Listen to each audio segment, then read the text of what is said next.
အားလုံးပဲမင်္ဂလာပါဒီနေ့မှာဖယားအသုံးပြုတဲ့ပုဂ္ဂိုလ်သုံးဦးထံကနေသူတို့ရေးသားထားတဲ့အရာကိုကျွန်တော်ကြည်ရင်းနဲ့ဆင်ခြင်နှလုံးသွင်းမှာဖြစ်ပါတယ်ပထမပုဂ္ဂိုလ်ကတော့ George Shooting ဖြစ်ပါတယ်သူကဒီလိုရေးသားထားပါတယ်ဖျားနာတဲ့သူတယောက်ကဆေးရုံလိုအပ်တယ်လို့ပြဿနာများစွာရှိတဲ့ယုံကြည်သူတယောက်ကအသိဉာဏ်ကိုလိုအပ်တယ်ဆိုပြီးတော့သူရေးသားထားတာကိုကျွန်တော်တို့မြင်တွေ့ရတာဖြစ်ပါတယ်စဉ်းစားကြည့်ပါတကယ်မှန်ပါတယ်ဖျားနာတဲ့သူကသူအရင်ဦးဆုံးသူလုပ်တဲ့အရာကဆေးရုံတော်လကောင်းဆေးခန်းတော်လကောင်းသူအမြန်ဆုံးသွားရတာဖြစ်ပါတယ်ဒီကနေ့ယုံကြည်သူဖယားသားသမီးဒုက္ခပြဿနာကြုံတဲ့အခါမှာဒီကနေ့အသင်းတော်ကိုကျွန်တော်တို့အမြန်ဆုံးသွားဖို့ရန်အတွက်လိုအပ်ပါတယ်အထူးသဖြင့်ကျွန်တော်ဝိညာဉ်ရေးရာကိုကုသပေးနိုင်တဲ့သူကခရစ်တော်ပဲဖြစ်ပါတယ်ဒါကြောင့်မလို့ခရစ်တော်တည်ထောင်ထားတဲ့အသင်းတော်ကိုကျွန်တော်တို့အမြန်ဆုံးသွားရောက်ဖို့ရန်အတွက်လိုအပ်တဲ့အရာဖြစ်ပါတယ်ထိုအသင်းတော်မှာယုံကြည်သူတွေမိသားစုဖွဲ့ခြင်းထိုအသင်းတော်မှာသင်အုပ်ဆရာရဲ့တွင်တင်ဆုံးမဆုတောင်းပေးခြင်းတွေကအင်မတန်မှကျွန်တော်တို့အတွက်လိုအပ်သောအရာတွေဖြစ်ပါတယ်ဒါကြောင့်ဒီကနေ့ယုံကြည်သူဖယားသားသမီးပြဿနာတွေစင်ခိုမှုတွေကြုံတွေ့တဲ့အခါမှာအမြန်နိုင်ဆုံးအသင်းတော်ကိုသွားပါအသင်းတော်မှာခွန်အားယူပါအသင်းတော်မှာပါဝင်ပါဆိုတာလေးကိုနံပါတ်1အချက်အနေနဲ့ခွန်အားပေးခြင်းတဲ့အရာဖြစ်ပါတယ်စာလင်ရေးဆရာကဒီလိုပြောထားပါတယ်122ခုမြောက်သောစာလံကငါတို့ဒီထာဝရဘုရား၏အိမ်တော်သို့သွားကြကုန်အံ့ဟုသူတို့ဘာတို့ဒီပြောကြသောအခါငါဒီဝမ်းမြောက်ခြင်းရှိဆိုပြီးတော့သူပြောထားပါတယ်တကယ်ခွန်အားယူစရာကောင်းတဲ့အကြံပိုက်လေးဖြစ်ပါတယ်စာလင်ရေးဆရာကဖခင်ရဲ့အိမ်တော်ကိုတွားခြင်းကသူ့အတွက်တကယ်ကိုဝမ်းမြောက်ဝမ်းသာစရာဖြစ်ပါတယ်ဒီကနေ့ယုံကြည်သူပြဿနာတွေစင်ကုန်မှုတွေကြုံတဲ့အခါမှာ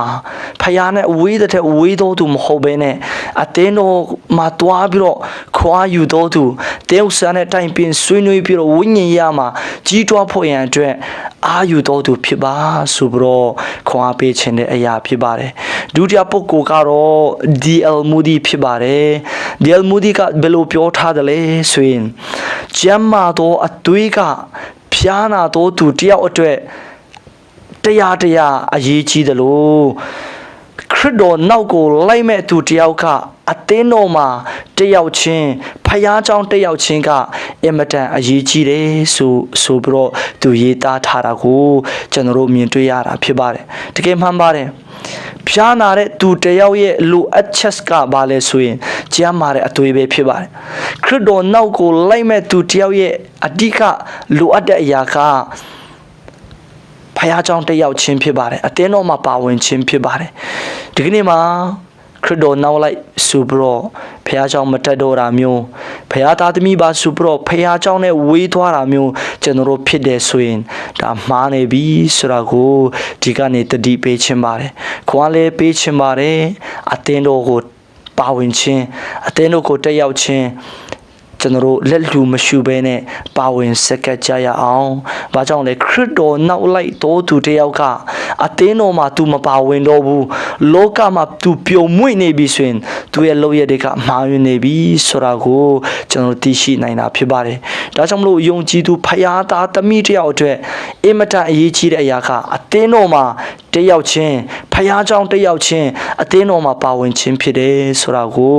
ဒီကနေ့ခွန်အားပေးခြင်းတဲ့အရာဖြစ်ပါတယ်တတိယပုဂ္ဂိုလ်ကတော့ Stephen Town ဖြစ်ပါတယ်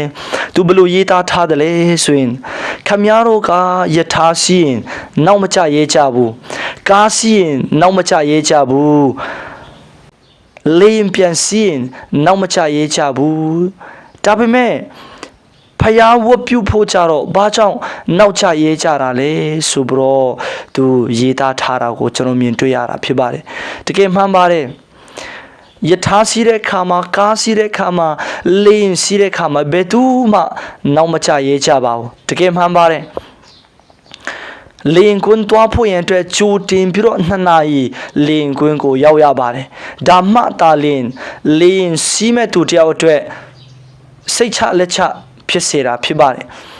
နောက်ကျခဲ့မယ်ဆိုရင်အဲ့ဒါလူတယောက်အတွက်တကယ်ပဲဖယိုဖယဲဖြစ်ဖို့ရန်အတွက်သူ့ရဲ့လေရင်အတွက်တကယ်ကိုစိုးရင်ပူပန်စရာရှိမှာဖြစ်ပါတယ်ဒီကနေ့ယုံကြည်သူဖယားသားသမီးတွေလောကမှာကားစီးဖို့လင်းပြန်စီးဖို့ကျွန်တော်နောက်မကျရဲတဲ့သူကဖယားကိုကူးကွယ်ဖို့ဖယားကိုချီးမွမ်းဖို့ဖယားနဲ့မိတ်တာရဖွဲ့ဖို့ရန်အတွက်ကျွန်တော်တို့နောက်ကျရဲတာတကယ်ကိုဝမ်းနည်းစရာကောင်းတဲ့အဖြစ်ဖြစ်ပါတယ်ဒါကြောင့်မလို့ဒီကနေ့ခွန်အားပေးခြင်းပါတယ်ဖယားเจ้าကိုနောက်မကျပါနဲ့ဖယားเจ้าတွားခြင်းကိုကြိုတင်ပြီးတော့ပြင်ဆင်ပြီးတော့ဖယားเจ้าတွားဖို့ရန်အတွက်စိတ်အားထက်သန်စွာဖြင့်ကြိုတင်ပြင်ဆင်မှုနဲ့တွားဖို့ရန်အတွက်ဒီကနေ့ခွန်အားပေးတိုက်တွန်းခြင်းပါတယ်မြောက်များစွာသောသူတွေကဖယားเจ้าတွားခြင်းကိုဥပိ္ပခာပြုပြီးတော့တရားဟောတဲ့ချိန်မှာလားတခြင်းဆိုပြီးတဲ့နောက်မှာလားပြုလုပ်တဲ့အစီအစဉ်ပြီးသွားတဲ့အချိန်မှာဖခင်ကြောင့်ရောက်တတ်တဲ့သူတွေရှိတတ်ပါတယ်ဒါကကျွန်တော်တို့ယုံကြည်သူဖခင်သားသမီးတွေဝမ်းနည်းစရာကောင်းတဲ့အရာဖြစ်ပါတယ်